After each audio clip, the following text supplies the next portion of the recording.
Alors, je vais vous parler de la masturbation, que je considère comme un viol qu'on impose à son propre corps. Que ce soit la masturbation féminine ou masculine, il y a quelque chose qui ne correspond pas à une évolution, à une dynamique normale.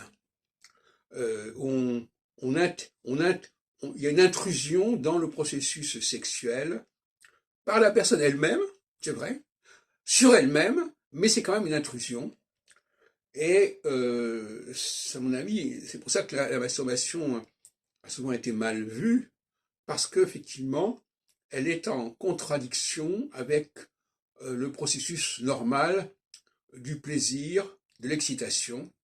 Cette auto-excitation se substitue à l'excitation authentique qui est celle de la présence de l'autre.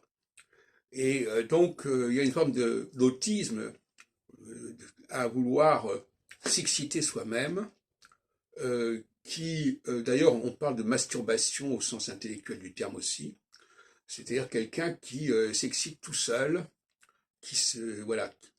Et donc, c'est aussi vrai il y a quelque chose d'artificiel, si vous voulez. C'est aussi vrai dans les additions, dans ce qu'on ajoute à soi-même, dans les augmentations de toutes sortes, et quelque chose de l'ordre du viol.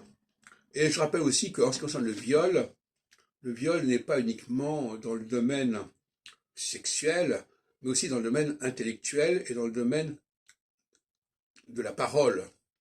Par exemple, quand les gens s'installent devant vous et commencent à parler à voix haute, sans faire attention à qui vous... Ou alors quelqu'un qui se met à vous raconter quelque chose qui lui fait plaisir et vous en avez rien à foutre, on est dans le domaine du viol également.